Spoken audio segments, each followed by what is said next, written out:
Welcome to the Earn More, Stress Less podcast with me, Caro Sison. This podcast is for self-employed business owners just like you, who really want to grow their business and become successful and profitable, but without all the stress and hassle. I want to share my 30 years of business experience to show you how simple it can be to earn more money and how you can get organised without needing a business degree or any other qualifications.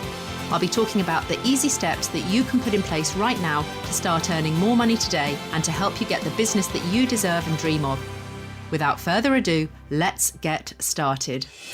This week's podcast is sponsored by Pocket PA, helping self-employed business owners to get organised, understand their finances and do their accounts all in one place using a powerful online tool. If you're serious about making a profit and having a successful business, then using a simple digital web app like Pocket PA is the best way to grow and scale your business. Visit pocketpa.com for more details and start managing your money like a pro today.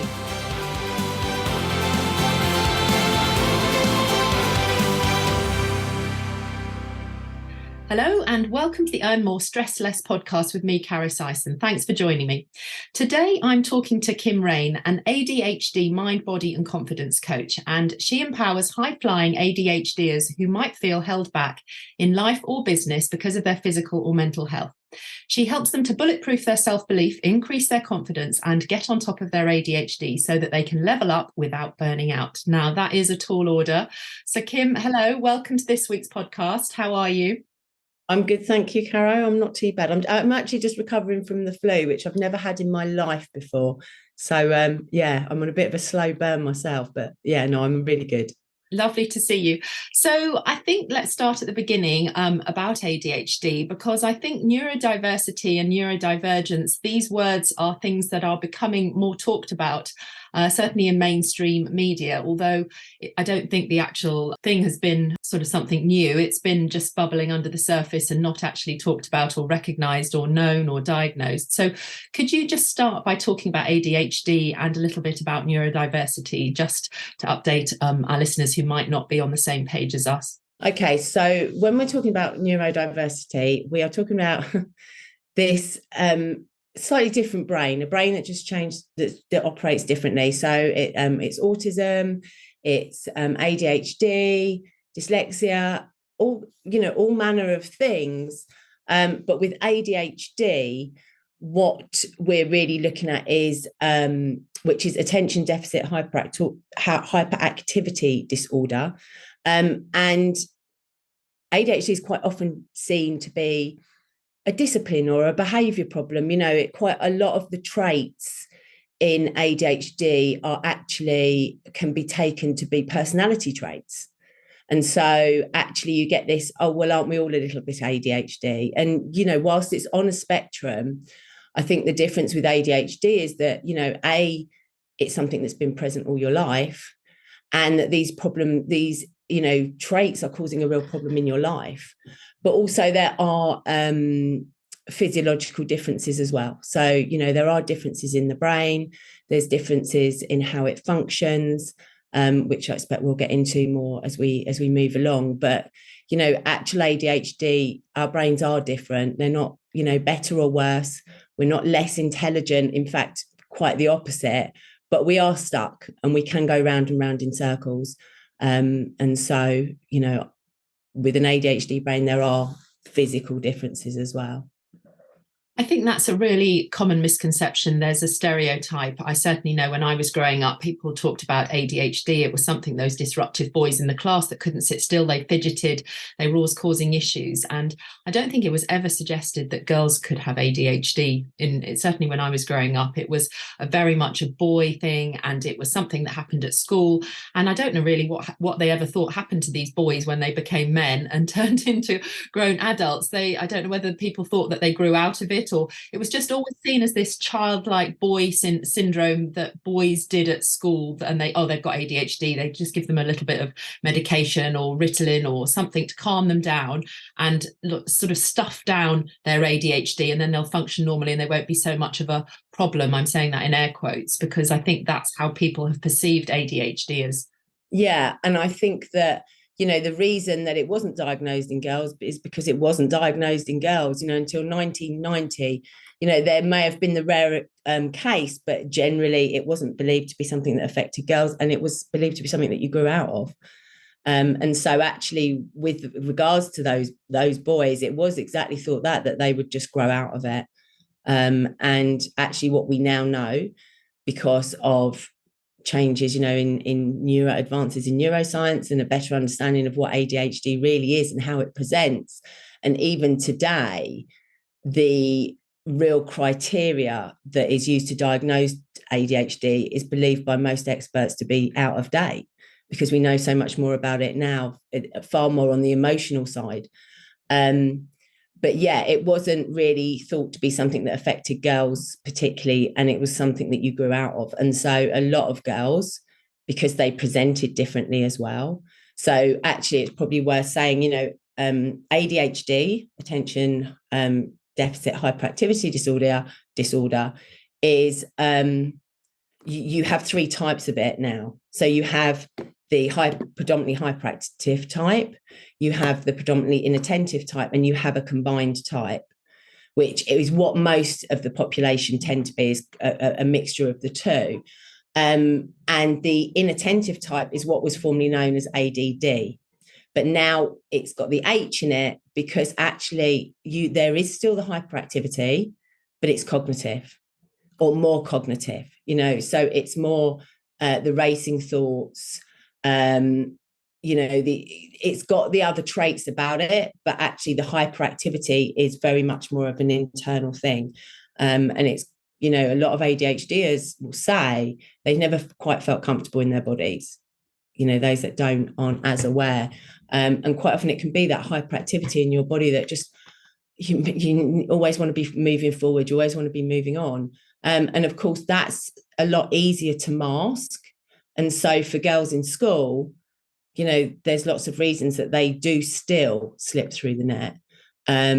You're 4 times more likely to be diagnosed as a boy at school still, because of the different way it presents. So I think it's worth understanding that actually it can present very differently in all sorts of people.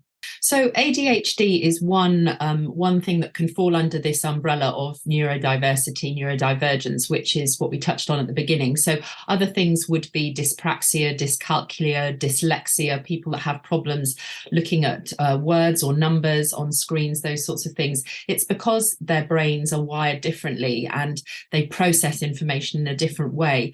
But one of the things that I'm particularly fascinated about, and in fact, it's only come to light in the last sort of 12, 18 months, really, because I started my journey of making Pocket PA because of my daughter's own dyscalculia.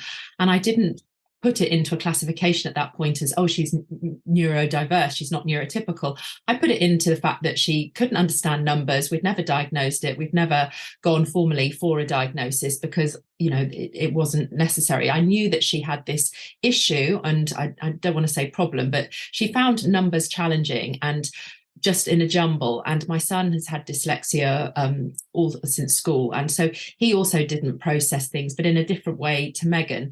And so that was my whole reason why I made Pocket PA, to help her to understand her numbers without getting caught up in spreadsheets. And I really just wanted to find a solution because it didn't feel like there was anything tailoring to this group of people. But you have got an umbrella for helping people with ADHD, but there are crossovers with lots of things, I think, between people on autism and spectrum disorders like this.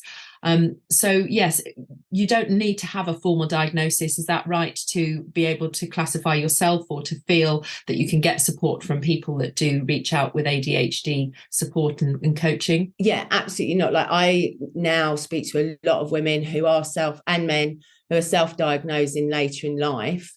And I think that for a lot of them, that moment, because they've known that something wasn't quite right all along, and that moment can be a real eureka moment. If you can get a formal diagnosis, I do think it's worth doing. I think it helps with validation. I think it helps with self-compassion. And I also think it helps with getting help. It does make it easier. And I also think that people come to a point where they first sort of like become aware of this, and then they want to know, they want to be sure for themselves, because often people will say to me, and I've got what I call quite a good ADR now. I can usually pick kind of, if I can, I'm quite aware of what it is, and so I find it relatively, I'm not a psychiatrist obviously, but I find it quite easy to spot. And quite often people will say to me, oh, I've got this and I've got that, and and they will sit there and describe ADHD to me to a T, and then they'll say, but maybe I'm just lazy, maybe I just need to get my stuff together, and I just need to pull myself together. And so they gaslight themselves. So having that formal diagnosis, I think, is really valuable for any of those neurodiversities. And with regards to them, they say like ADHD rarely travels alone. Quite often people with ADHD, part of discovering ADHD is discovering all of the other things that they may have gone through that are related. And the other part of it is eating disorders. There's a huge correlation between ADHD and eating disorders, general anxiety disorder, and dyspraxia, dyscalculia, autism, all of these things cross over. And I have to just say, with the neurodiverse thing, I think that ultimately all human beings are neurodiverse because we're all different and our experiences shape our brains. And so actually, when we talk about neurotypical, who is this neurotypical person? Because ultimately, our environments affect us, our upbringings affect us, the stories we tell ourselves, the beliefs that we have, and how we've been raised, and all of the things that come with that, our experiences, they shape us. And so actually, what I also see is some people will have ADHD, but you know what? It hasn't been so tough for them, because they've been in a good environment, and they felt loved and they felt safe. And then others have been in an environment that's been chaotic, maybe being raised by undiagnosed ADHD parents or neurodiverse parents, to use that saying. And so actually, it's ADHD is thought to be highly hereditary. So if you have a child as a mother, if your child has ADHD, you're 24 times more likely to have an ADHD, yourself. And so, but a lot of that is you grow up within certain families, or we're in certain units, and they shape how you sharpen. And stress is one of the biggest driving forces as to ADHD symptoms. Your ADHD will seem worse when you are stressed, when you have a lot going on in your life. And guess what we do as ADHDers? We always have a lot going on in our lives because we like to have things going on. So one of the things that I've noticed a lot is that I feel, this might be wrong, but I feel that people with ADHD are more suited to working for themselves, moving into self-employment, being their own boss, that sort of thing, because they do find it difficult to be that square peg in that round hole of an employed role. Is that your experience also, that they are sort of have a better set of personality traits in one respect, but then they also face a lot of challenges because they go down that pathway into self-employment? So it's like a double-edged sword. They aren't that square peg to fit in the round hole. However, because of the things that come with ADHD, lots of things that are in self-employment can present as challenges to them. Yeah, I mean, I definitely think so.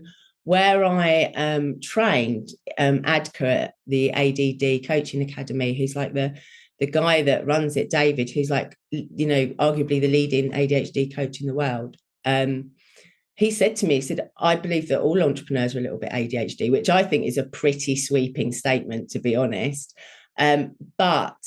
And I wouldn't say that I've particularly found that, but I've certainly found a high number of entrepreneurs can relate to ADHD or its symptoms. And, I think that exactly that, our brains are amazing for entrepreneurship and business. We're fast thinking, we're ingenious, we fail fast and we get back up and we go again. We do have that drive. We're always moving forward. We think outside the box. we're usually the people that can find the solutions to things. So, we can do the big things. We can do the big things. It's the small day-to-day things that we struggle with a bit more, but give us big stuff, give us big picture, and we're absolutely flying. And so, there is a lot of very successful business owners that are there, thanks to ADHD. And so just for a listener that might be sort of thinking, gosh, I felt a little bit different, how would they know? What would be the next steps? What would be something that they could do to start looking into it if they're curious about whether they, the things that they've brushed off or put under the carpet, or as you say, gaslit themselves to think, oh, this is just how I am? What would you suggest that they could look into further? What are the signs that they could look for, or where could they go to find out definitively? So I think the first thing to do is exactly look at the signs and really research what ADHD actually is. And you may find that there's more to ADHD than you even thought in the beginning, and it might really resonate with you. Or you might just, I think it's safe to say as well with ADHD, and again, experts believe 75 to 85% of people with ADHD are not yet diagnosed. And so, there's a lot of people probably walking around that have ADHD. But I think also we have to be really aware that our lifestyle nowadays can exacerbate ADHD type symptoms and those personality traits because of the way we live. And so, and as comparing menopause and menopause. So there's lots of things to take into consideration, but then it's to look at, where you're struggling. Things to be looking at are easily distracted, struggling to focus, that physical or mental need to always be moving. But also there's the emotional dysregulation, so struggling with overwhelm, struggling with imposter syndrome, finding yourself going round and round in circles, in life and in business, really. Quite often they can feel that they should be further on for all they do and how hard they work, or how, but actually they just seem to go around in circles. And there'll be times in life when that's more apparent than others, because they'll have amazing times as well. For women, generally tends to be led by hormones as well. So there are certain times when it can be difficult. But once you kind of look into what ADHD is, there's online tests that you can do. So there's if you just put and if you put in, for example, the NHS ADHD diagnosis, and put, have a look at that and see where you are. But even, I've known people come up on that and then not got a diagnosis. And I've also known people say, I don't relate to any of that, but then gone off and still got a diagnosis because actually there were symptoms. So okay, so if somebody is either self-diagnosed or they have had a diagnosis, if they're lucky enough to have got through a GP waiting list, which I know is horrendous at the moment, they're talking about 2 years being on a waiting list if you do go to see your GP.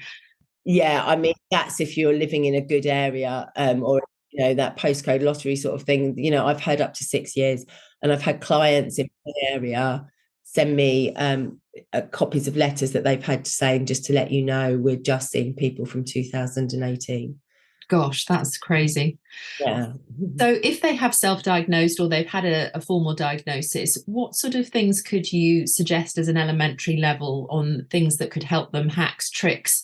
What could they start by doing that might begin to make a difference to, particularly if they're operating a small business, they're working for themselves and they feel they've got ADHD? What could be some of the things that they could implement to actually help them in their day-to-day tasks? Okay, so the first thing has to be self-care, because if you are not looking after yourself, if you are not getting, prioritizing your sleep, quite often many of the ADHDers that I work with will come and they'll say, it gets to the end of the day and they're still wanting to do more. They still don't feel like they've got enough. So they're pushing back their sleep routine comes chaotic. Also, ADHDers can struggle to sleep anyway because of that hyperactivity. And so, it's prioritizing good bedtime routines. It's eating well. It's exercising. Like 20 minutes of increased heart rate can give you, 2-3 hours of focus. And so it has to start with those sorts of things. That is by far, given, I'll give you some things that you can use in terms of techniques, tools, tips, and strategies, but all of those are pretty futile if you are not looking after yourself, because you have to be able to fuel your brain. And if you're not doing the things that do that, then you're going to be, really starting on the back foot. So you want to be doing the things that are making sure, because, we have a lack of dopamine, or we don't, the messages in our brain get scrambled. And so what we want to be doing is increasing, the neurotransmitters that help those function better. So serotonin, dopamine, and cortisol, neuroadrenaline. And so not cortisol, but cortisol, we want to be controlling that as well. So our stress hormone. And so the way we do that is by doing those things, by looking after us. That's certainly going to help. So that's the first thing. It has to start with self-care, stress management, looking at what you actually are going to want to achieve that day.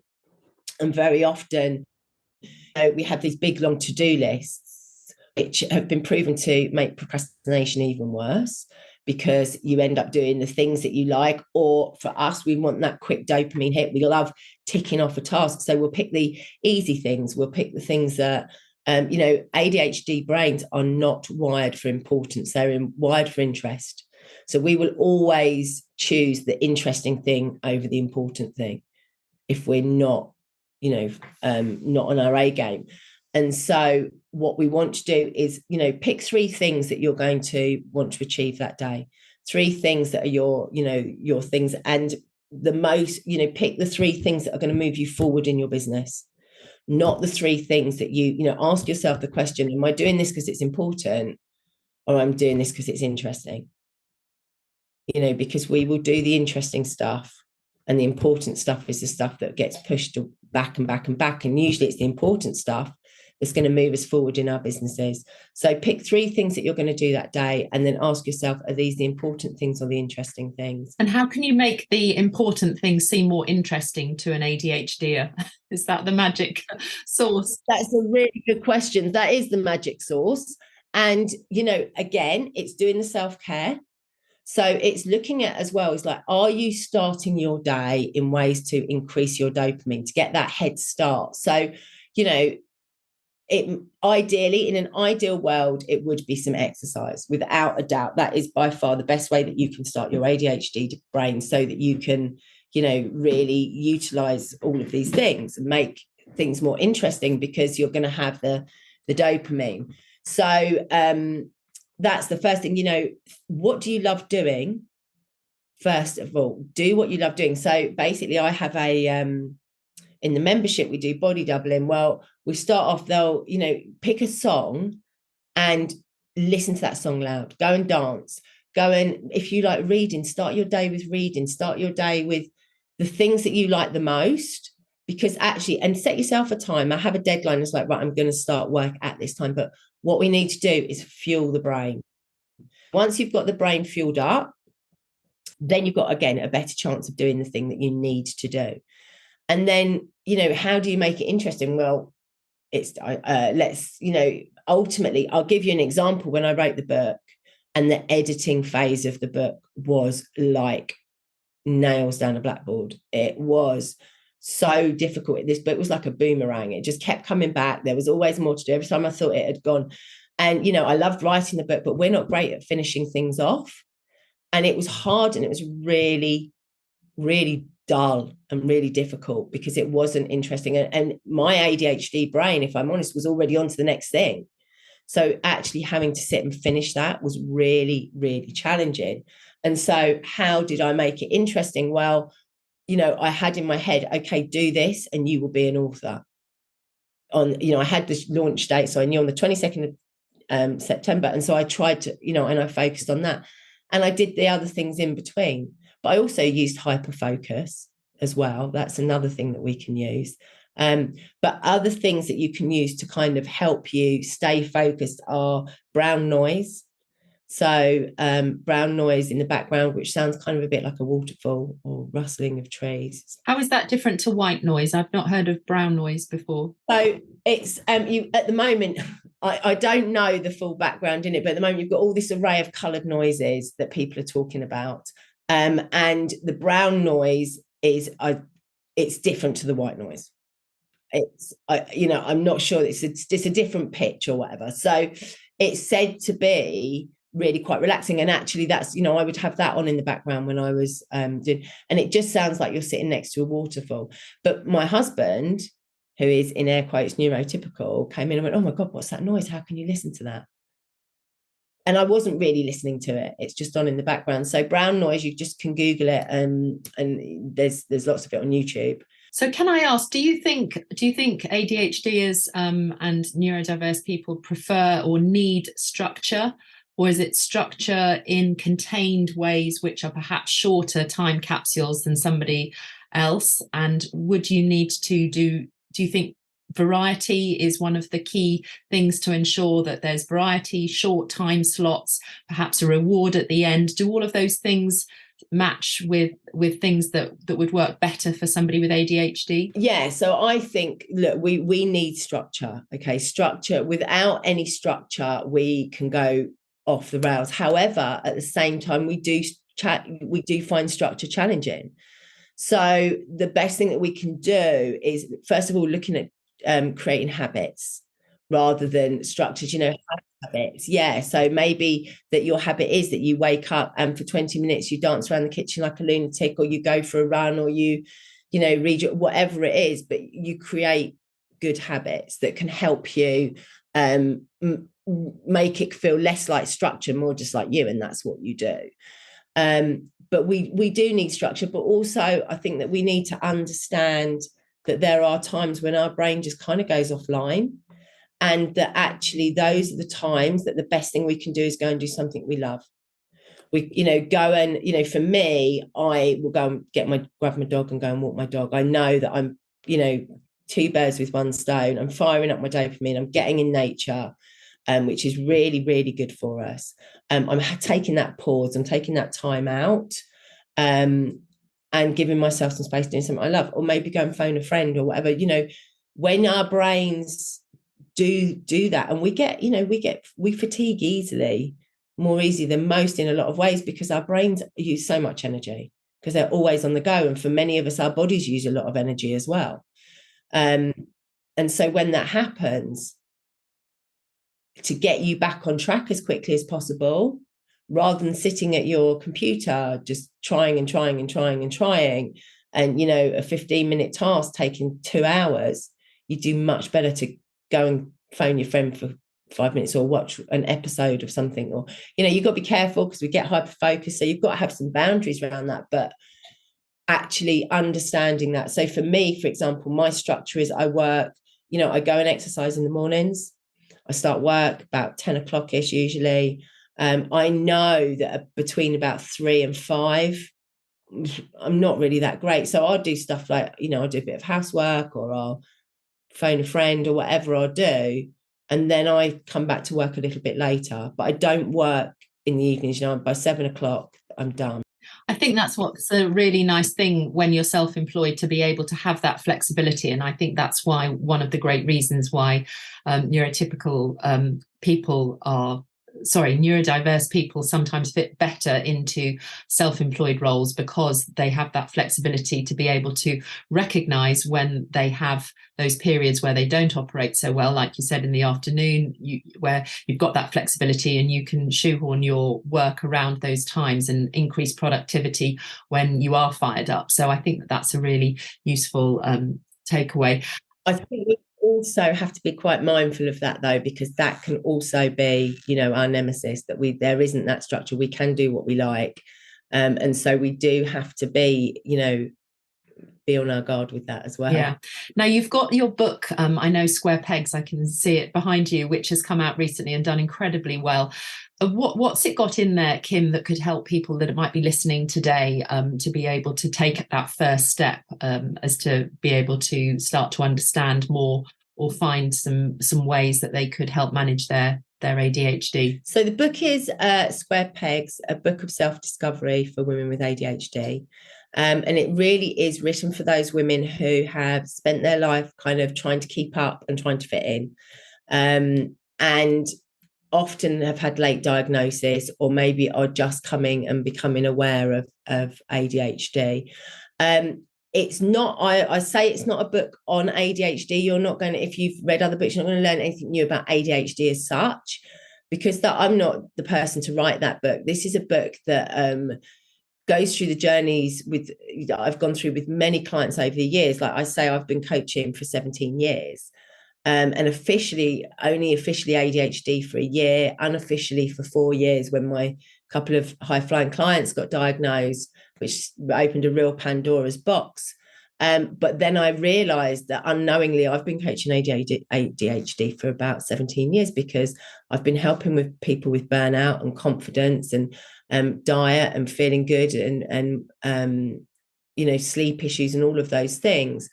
And so actually what the book is about is the fact that when you live that long undiagnosed, the stories and the beliefs that you have, that you tell yourself around yourself, can be really quite unhelpful and can hold you back, and it can make you struggle with confidence and all of those things. So it really is a book about, a coaching book about working through that and how best to kind of let go of that. It's got stuff about ADHD in it, of course. There's we talk about why ADHD is different in females as well, the female, because our brains and our hormones.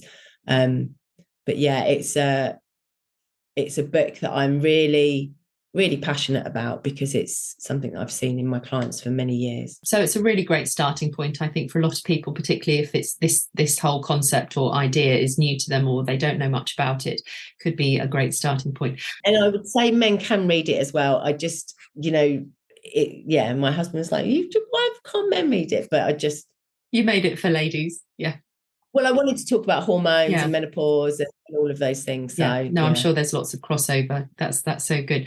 Thanks so much, Kim. Thanks for sharing all of that with us today. So if our listeners would like to find out more specifically about you and how you support people and how they can connect with you, what's the best place for them to go? Where can they find you? So I'm on Instagram as the Entrepreneur's ADHD Coach.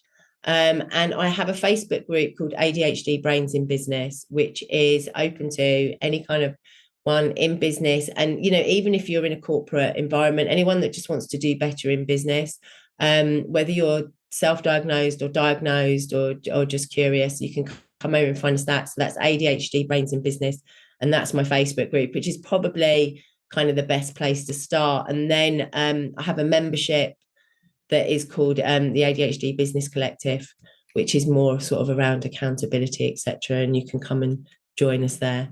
Great. I'll put all the links to those in the show notes. So anyone that wants to connect with Kim and just to find a little bit more, the notes and everything will be in the show notes. So thank you so much for listening. Have a wonderful week ahead, and I will catch up with you again next week for another episode of Earn More, Stress Less. Thanks for listening to the Earn More, Stress Less podcast with me, Caro Syson. If you've enjoyed this week's episode, then do hit subscribe so we can catch up again soon. And please kindly leave a review if you've got a moment, and share with anyone else that you think this podcast could help on their self-employed journey. If you're ready to make bigger breakthroughs in your business life and want to get way more organised and understand your finances the really simple way, then start your very own 14-day free trial today using the super powerful software tool Pocket PA that I made for my own son and daughter. Go to pocketpa.com/podcast and let's get you on the way to earning more money and stressing much less. Have a great week, whatever you're doing.